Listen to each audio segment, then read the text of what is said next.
Hello everyone, it's me Clayton. I just finished watching Season 5 of Cobra Kai.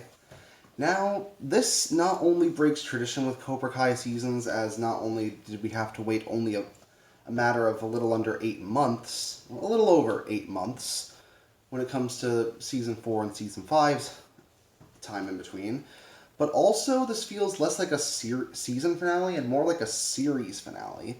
They could probably end the whole series right here and it would be a satisfying conclusion, even if there are one or two plot beats that could be stretched out into a sixth season, which, if that's the case, then it really should be the last one. Because this season is so freaking packed. Let's get to the story, shall we?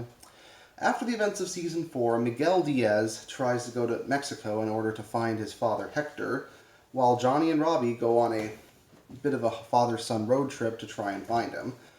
While that's going on, Terry Silver has basically increased the Cobra Kai dojos to have locations all over the valley, and he's planning on sending even more to spread Cobra Kai's influence and his personal brand of karate all across the world.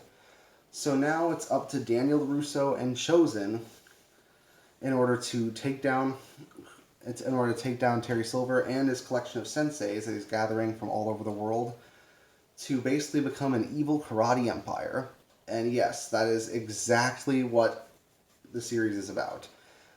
It is about as cheesy as a Saturday morning cartoon at times, but then again, the series has always happened to straddle the line between cheesiness and genuine heart. And it manages to do so while feeling like it's consistent with the series that started out with back in the 1980s. On top of that, we get to see some characters returning from Karate Kid 3 yet again, such as Mike Barnes, who gets some great action scenes, and some new characters like Sensei Kim, who ends up being a great second-in-command to Terry Silver.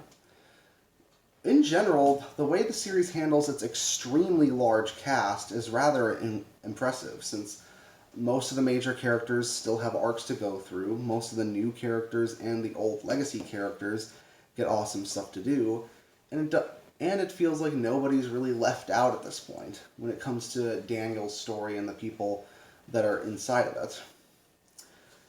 On top of that, I really do appreciate that the season has its time for humor, it has its time for sentimentality, and it has its time for karate fights that all feel like a natural escalation, on top of the fact that we get to see the master of Terry Silver and John Kreese when it came to the originator of the Way of the Fist, since that was apparently born in South Korea. I liked seeing that. I liked seeing the fact that Silver and John Kreese had the chance to spread their influence even further, but they chose not to at one point. Especially because the Sekai Taikai does sound like it would be a very interesting place to have a possible sixth and maybe final season. But at the same time, it doesn't forget about John Kreese's part in it. It still has some great stuff with him in prison. It has a lot of exploration of his trauma and his past, and it has a lot of moments that remind me how good Martin Covey is acting in this role.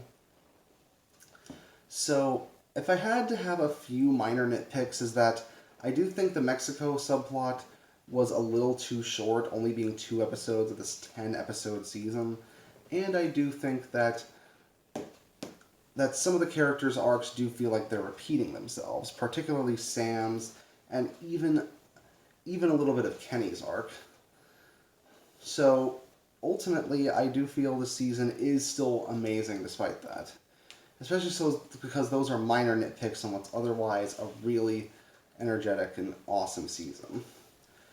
It kind of feels like a series finale at this point, but who knows? Maybe we could ultimately get another season to wrap everything up and to deliver on the Sekai Taikai tournament, because that does feel like it would be the last hurrah for this kind of story, and that's as high as it could possibly go.